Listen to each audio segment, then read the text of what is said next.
తెలంగాణ ప్రజలకు ముఖ్యమైన 3 పెద్ద వార్తలు ఇప్పుడు తెలంగాణ రాష్ట్ర రాజకీయాల్లో హాట్ టాపిక్ గా మారాయి. వృద్ధాప్య పెన్షన్లు, మహిళలకు నెలకు 2,500 రూపాయల నగదు సహాయం, అలాగే విద్యార్థులకు ఉచిత ల్యాప్టాప్ల పంపిణీ. ఈ 3 పథకాలపై చాలా కాలంగా ప్రజలు ఎదురు చూస్తున్నారు. ఎన్నికల సమయంలో ఇచ్చిన హామీలు ఎప్పుడు అమలవుతాయి అని అందరూ గమనిస్తున్నారు. ఇప్పుడు ఆ సమయం దగ్గర పడింది అని సమాచారం వస్తుంది. 2026-27 ఆర్థిక సంవత్సరానికి సంబంధించిన బడ్జెట్ సమావేశాల్లో మార్చి 16 నుండి ప్రారంభం కానున్నాయి. మరియు మార్చి 21 నుండి డిప్యూటీ సీఎం ఆర్థిక మంత్రి మల్లు భట్టి విక్రమార్క గారు బడ్జెట్ ప్రవేశపెట్టనున్నారు. ఈ బడ్జెట్లోనే 3 కీలక పథకాలపై ప్రభుత్వం పెద్ద ప్రకటన చేసే అవకాశం ఉందని సమాచారం. ఇప్పుడు ఒక్క పథకం గురించి వివరంగా తెలుసుకుందాం. కాబట్టి వీడియోను ఎక్కడా కూడా స్కిప్ చేయకుండా పూర్తి వరకు చూడండి. అలాగే వీడియోని ఖచ్చితంగా లైక్ చేయండి. లైక్ చేస్తే ఇలాంటి సమాచారం అందించడానికి నాకు మోటివేట్గా ఉంటుంది. దాంతోపాటు ఛానల్ని సబ్స్క్రైబ్ చేయండి. ఆసరా పెన్షన్ల పెంపు. తెలంగాణలో ప్రస్తుతం వృద్ధులు, వితంతువులు, ఒంటరి మహిళలు మరియు ఇతర అర్హులైన వారికి ప్రభుత్వం ఆసరా పెన్షన్ అందిస్తుంది. ప్రస్తుతం వారికి నెలకు 2,016 రూపాయల పెన్షన్ వస్తుంది. కానీ ఎన్నికల సమయంలో ఇచ్చిన హామీ ప్రకారం ఈ పెన్షన్ను 4,000 రూపాయలకు పెంచాలని ప్రభుత్వం నిర్ణయించినట్టు సమాచారం. ఇది అమలైతే రాష్ట్రంలో సుమారు 44 లక్షల మంది లబ్ధిదారులకు ప్రయోజనం కలుగుతుంది. అయితే దీనికి భారీగా ఖర్చు అవుతుంది. ఆర్థిక శాఖ అంచనా ప్రకారం ఈ పెన్షన్ అమలు చేయడానికి ప్రతి సంవత్సరం అదనంగా 11,000 కోట్లకు పైగా నిధులు అవసరం అవుతుంది. అందుకు ప్రభుత్వం దీనికి ఏప్రిల్ 2026 నుండి ప్రారంభమయ్యే కొత్త ఆర్థిక సంవత్సరం నుండి అమలు చేసే అవకాశం ఉందని తెలుస్తుంది. ఈ నిర్ణయం అమలైతే వృద్ధులకు, బలహీన వర్గాలకు పెద్ద ఉపశమనం లభిస్తుందని చెబుతున్నారు. మహాలక్ష్మి పథకం. ఇప్పుడు తెలంగాణ రాష్ట్రంలో ఎక్కువగా చర్చ జరుగుతున్న మరో పథకం మహాలక్ష్మి స్కీమ్. అంటే మహిళలకు నెల 2,500 రూపాయలు.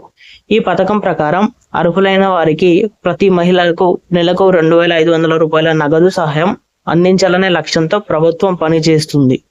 ఈ పథకం అమలు కోసం ప్రభుత్వం ఇప్పటికే ప్రజాపాలన కార్యక్రమం ద్వారా దరఖాస్తులు స్వీకరించింది. ఆ సమాచారం ఆధారంగా లబ్ధిదారులను ఎంపిక చేసే ప్రక్రియ జరుగుతుంది.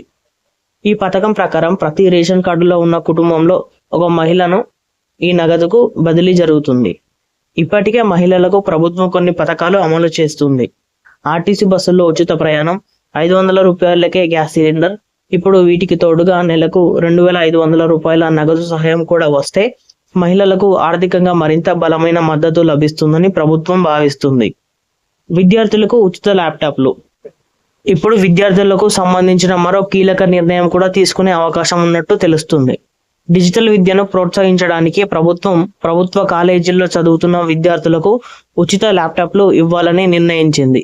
ప్రస్తుతం ప్రపంచం మొత్తం డిజిటల్ అయిపోయింది. ఆన్లైన్ క్లాసులు, ప్రాజెక్టులు, కోడింగ్, రీసెర్చ్ ఇలాంటి అన్ని సాంకేతిక వైపు వెళ్తుంది. కానీ చాలా మంది పేద విద్యార్థులకు ల్యాప్టాప్లు కొనుగోలు చేయడం కష్టమే. అందుకే ప్రభుత్వం ఈ పథకానికి తీసుకురావడానికి నిర్ణయించుకుంది. ప్రత్యేకంగా ఉన్నత విద్య చదువుతున్న పేద విద్యార్థులు, మెరిట్ స్టూడెంట్స్ వారికి ప్రాధాన్యత ఇవ్వాలని విద్యా శాఖ ప్రతిపాదనలు సిద్ధం చేస్తుంది. ఈ పథకం అమలైతే విద్యార్థులకు ప్రపంచ స్థాయి అవకాశాలు అందుబాటులోకి వస్తాయని ప్రభుత్వం చెబుతుంది. 99 రోజుల ప్రత్యేక కార్యక్రమం. ఇంకో ముఖ్యమైన విషయం ఏంటంటే ఇప్పుడు తెలంగాణ రాష్ట్రంలో జరుగుతుంది ప్రభుత్వ ప్రజాపాలన ప్రగతి ప్రణాళిక అనే 99 రోజుల కార్యక్రమాన్ని ప్రారంభించింది. ఈ కార్యక్రమం ప్రకారం మార్చి 6 నుండి జూన్ 12 వరకు కొనసాగుతుంది. ఈ కార్యక్రమం ద్వారా ప్రభుత్వ పథకాలు అమలు, గ్రామాల పరిశుభ్రత, అభివృద్ధి కార్యక్రమాలు ఇవన్నీ వేగంగా అమలు చేయాలని ప్రభుత్వం నిర్ణయించింది. ఇందుకోసం ముఖ్యమంత్రి రేవంత్ రెడ్డి గారు కలెక్టర్లతో ప్రత్యేక సమావేశం కూడా నిర్వహించారు. కలెక్టర్లు నెలలో కనీసం 10 రోజులు క్షేత్రస్థాయిలో పర్యటించాలని సీఎం ఆదేశించారు. అలాగే గ్రామ సర్పంచులు, మున్సిపల్ చైర్మన్లు, మేయర్లు, ఎమ్మెల్యేలు, ఎంపీలు అందరూ కలిసి సమన్వయంతో పనిచేయడానికి ప్రభుత్వం కోరుతుంది. మొత్తం చూస్తే తెలంగాణ రాష్ట్రంలో రాబోయే బడ్జెట్ చాలా కీలకంగా మారబోతుంది.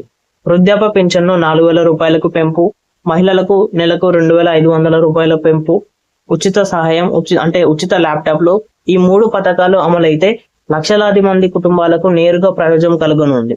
అయితే ప్రజలు ఇప్పుడు ఒకే ప్రశ్న అడుగుతున్నారు. ఎన్నికల సమయంలో ఇచ్చిన హామీలు నిజంగా ఎప్పుడు అమలవుతాయి? అది తెలుసుకోవాలంటే అందరి చూపు మార్చి 21 తేదీ వైపే ప్రవేశపెట్టబోయే తెలంగాణ బడ్జెట్ పై ఉంది. ఆ రోజు తీసుకునే నిర్ణయాల వల్ల రాష్ట్ర రాజకీయాల్లో కూడా ప్రజల జీవితాల్లో కూడా పెద్ద మార్పులు తీసుకురావచ్చు. ఈ వీడియోలో కొంచెమైనా సమాచారం తెలుసుకున్నట్టు అనిపిస్తే వీడియోని ఖచ్చితంగా లైక్ చేసి ఛానల్ని సబ్స్క్రైబ్ చేయండి.